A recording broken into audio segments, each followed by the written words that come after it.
Cacerolazo en Argentina, días antes de las cruciales elecciones primarias. ¿Qué reclaman los ciudadanos? Vamos en vivo. El Fondo Monetario Internacional dejó literalmente boquiabiertos a muchos en España. ¿Por qué? Plantea una rebaja de sueldos de hasta 10% para crear empleo. ¿Necesario remedio o empeora la enfermedad? Lo discutimos. A revisión los paquetes de rescate para países de la eurozona, incluida Grecia. Así lo pide Brasil. En México, mientras el gobierno presenta su propuesta de reforma energética, la izquierda ya tiene un plan y prepara movilizaciones. ¿Cuál es su idea? Siéntate, relájate, que comience el único programa que vive la economía. CNN Dinero, que arranca en 3, en 2, en 1. ¡Vámonos!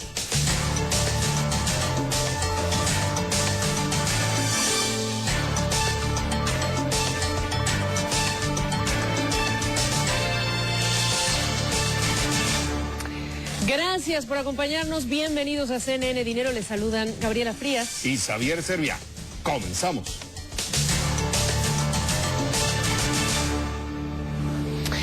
El gobierno de Brasil pidió al Fondo Monetario Internacional revisar sus programas de rescate con los países de la eurozona, incluido Grecia, para hacerlos, dijo, más realistas. Lo pidió el ministro de Finanzas brasileño, Guido Mantega, y representa un respaldo a la posición que tuvo su representante ante el FMI, Paulo Nogueira Batista, quien la semana pasada se abstuvo de aprobar el desembolso de fondos del rescate griego, unos 2.270 millones de dólares. Batista, quien también representa a otros 10 países en el organismo, criticó a economistas del FMI por hacer proyecciones muy optimistas sobre la situación griega. Batista fue llamado después por su gobierno para que se explicara. Y este jueves, el ministro Mantega dijo que el gobierno brasileño apoya sí el desembolso de fondos a Grecia, pero que él y Batista coinciden que los programas de rescate a Grecia y otros miembros de la eurozona deben revisarse y mejorarse para dar mayores posibilidades a la recuperación de las economías rescatadas. La semana pasada, el informe de la misión técnica que fue a Grecia reconocía un faltante de 11.000 millones de euros en los fondos del rescate griego y no descartan que el Banco Central Europeo y la Comisión Europea deban dar un alivio mayor de deuda al país. Este habría sido uno de los temas que el primer ministro griego, Adonis Samaras, abordaría con el presidente Barack Obama en su visita a Washington este jueves. Vamos a China. ¿Por qué? Los últimos datos comerciales. Yes, positivo. ¿Será que la segunda mayor economía del planeta comienza a estabilizarse? La Dirección de Aduanas del país dijo que las exportaciones subieron el 5,1% en julio respecto al año pasado, después de sufrir su primera caída en 17 meses el mes previo. Las importaciones superaron todas las expectativas. Crecieron casi el 11%, más de 5 veces lo que se esperaba. Ese aumento en las importaciones redujo el superávit comercial chino para llevarlo a 17.800 millones de dólares, desde más de 27.000 millones. El desempeño de la actividad comercial china había reportado una desaceleración después que el gobierno se abocó a luchar contra cifras infladas del comercio exterior. Los datos estaban distorsionados porque las empresas usaron facturas para ocultar transacciones especulativas con el renminbi y eludir los controles de capital y los beneficios de la apreciación de la moneda. En el informe mensual destacaron los aumentos en las importaciones de petróleo y mineral de hierro, luego de marcar mínimos récord en junio, y las compras de soja alcanzaron un máximo histórico y por segundo mes consecutivo. Y aunque algunos analistas advierten de que estos últimos datos pueden estar inflados por acuerdos que se originaron en junio y no se procesaron antes, sí coinciden en que asoman visos de estabilización.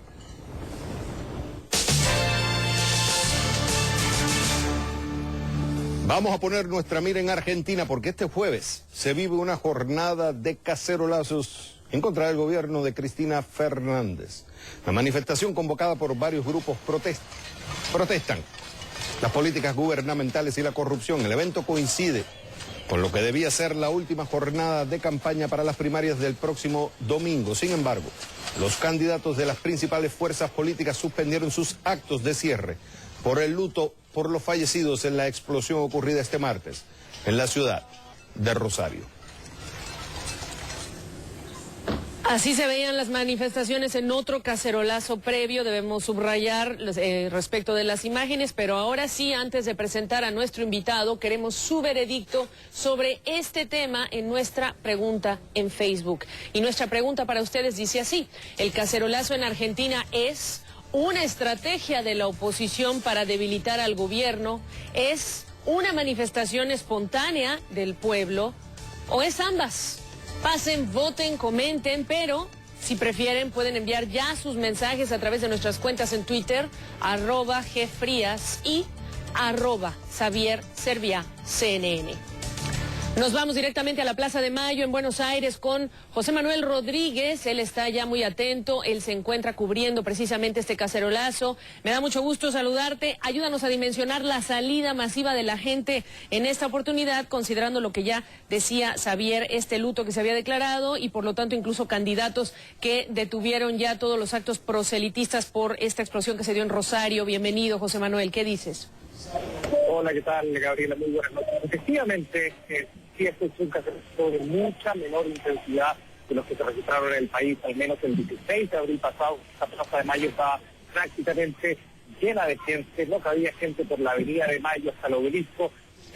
¿Para qué decir y para qué comparar con el cacerolazo que se registró en el 8 de noviembre, que fue realmente masivo, y que la Avenida 9 de Julio, que es una de las más grandes del mundo, y ciertamente la más grande de Buenos Aires, estaba atestada de manifestantes? Y este cacerolazo ha sido de menor intensidad. Se esperaba que hubiese un cacerolazo previo a las elecciones parlamentarias, a las primarias abiertas y simultáneas que se van a dar con miras a las elecciones legislativas, y caso de gran intensidad, pero como lo decían ustedes, probablemente la explosión que se registró en Rosario, que causó al menos 10 muertos, ha conspirado en que mucha gente, respetando el luto, como lo han respetado los partidos políticos, tanto del gobierno y de la oposición, para salir a las calles a manifestarse. Así, igualmente, un puñado de gente importante ha llegado hasta acá a protestar contra las políticas del gobierno, fundamentalmente las políticas económicas, la inflación, los altos impuestos que pagan los trabajadores, acá en Argentina también, las restricciones cambiarias que han sido uno de los principales puntos, al menos que la gente comenzó a protestar en los primeros cacerolazos que se realizaron en mayo del año pasado. También otros protestan por la posibilidad de que el gobierno intente reformar la Constitución para que se habilite a que la presidenta Cristina Fernández de Kirchner pueda presentarse a un nuevo mandato. Diversas razones variopintas que convocan a los manifestantes manifestarse justamente acá a 3 días antes de estas elecciones que van a ser importantes. ¿Por qué importantes? Porque para definir qué partidos políticos van a poder presentarse a estas elecciones. Ahora, los resultados que ocurren el día domingo van a ser muy parecidos a los que acontezcan, a los que sucedan en octubre próximo, donde veremos que el gobierno va a mantener la amplia mayoría que tiene en ambas cámaras del Congreso. Sí. Gabriela, Javier. José Manuel, como dicen en Argentina, déjame pasar un anuncio, viejo. Hay muchas preguntas que tenemos. Mira, hay uno de los argumentos que se están usando, es que, incluso lo planteamos en nuestra pregunta, porque tú escuchas a argentinos y algunos dicen, mira, esto es espontáneo, la gente está descontenta. Sin embargo, hay otros que dicen, no, detrás de estos movimientos están grupos de presión en contra del gobierno. Grupo Clarín citan, muchos medios de comunicación, empresas que quieren pues de alguna forma desestabilizar al gobierno de Cristina Fernández o debilitarla en las elecciones. Para poner esto en contexto, primero, ¿quiénes están detrás de la organización? ¿Fue organizado de forma espontánea? ¿Cómo ellos se invocaron? ¿Cómo se llamaron entre sí? ¿Hay un grupo específico que lo está llevando? ¿Está la oposición unida? O sea, tratar de aclarar un poco y poner en perspectiva quiénes están detrás de este movimiento. Para contestar esa pregunta deberíamos remitirnos un poco a la historia de los primeros cacerolazos que se registraron en mayo del año pasado. Fueron convocados esencialmente por las redes sociales. Luego, los personeros que convocaron a estos gestos fueron, digamos, convocando a sucesivas, otras que se fueron reiterando, que fueron tomando mayor cuerpo. Ahora, evidentemente que tras estas hay carteles, hay buques en el metro, hay autoadhesivos que convocan los distintos cacerolazos, y eso lo financia alguien. ¿Quién financia estos cacerolazos? Evidentemente que eso no lo sabemos. Siempre pueden haber grupos fácticos, grupos de presión que van a querer, digamos, de alguna manera amplificar estos cacerolazos, estas protestas por diferentes razones. Y es cierto que en muchas de esas protestas hay convocatoria espontánea de la gente.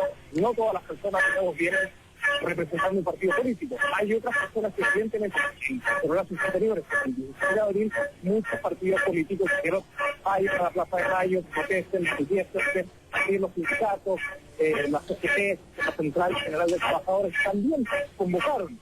Por lo tanto, es muy difícil decir quién está, quién no está. Ahora también hay estos personeros que han presentado, algunos de los que estaban organizando los primeros cacerolazos se han presentado también como candidatos a diputados en algunas listas opositoras. Ahora, es muy difícil de identificar, pero sí, es cierto que hay grupos de presión que están, de alguna manera, y grupos fácticos amplificando los cacerolazos cuando se dan justamente para, de alguna manera, hacer valer sus puntos de vista. Mientras te escuchamos, estamos viendo personas detrás tuyo que también están muy interesadas en hacer llegar cualquier mensaje, sea escrito o sea de otras formas. Déjame ayudar a poner en perspectiva la reacción de las autoridades, cualquiera que éstas sean, porque estamos muy cerca ya de momentos delicados, el momento electoral, viene una veda, pero ¿se ha pronunciado alguna de las autoridades? ¿Se ha dicho algo respecto de esta movilización del día de hoy, José Manuel? No, Gabriela, normalmente el gobierno como política tiene no hablar de los cacerolazos. El gobierno no se refiere ni antes ni después. La presidenta nunca ha hecho mención alguna. Normalmente siempre fue algún funcionario del gobierno de segunda línea o algún parlamentario, legislador cercano al gobierno a, digamos, hacer algún comentario el día después de los cacerolazos. Pero en esta oportunidad no ha habido comentarios del gobierno.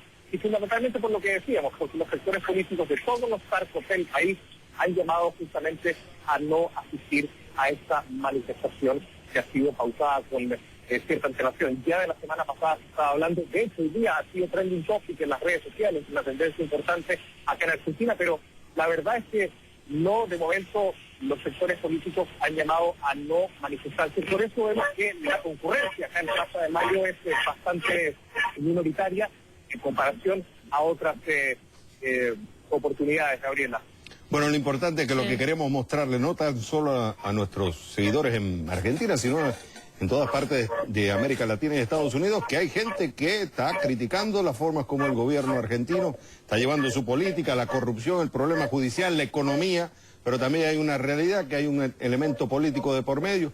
Y tendremos que esperar cómo vienen los resultados en las elecciones de la legislatura para entonces determinar si esto tiene éxito o no. José Manuel Rodríguez, desde la Plaza de Mayo, en Buenos Aires, en vivo. Gracias por estar con nosotros. Gracias a ustedes, muy buenas noches. Buenas noches.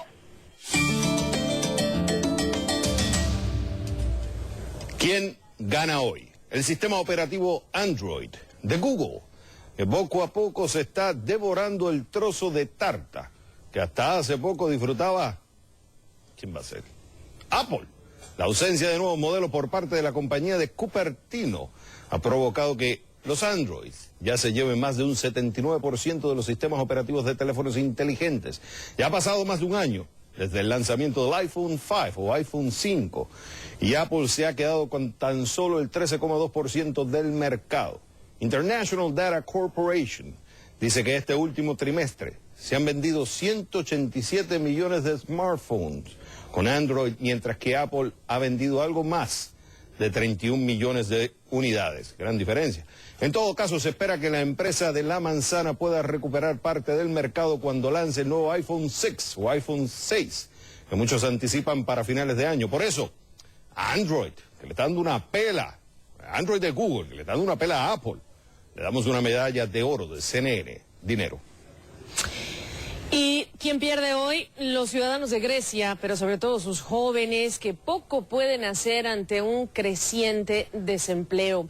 La tasa de desempleo en ese país llegó a un nuevo récord histórico. Se ha situado para el mes de mayo, el último dato disponible, en 27,6% de la población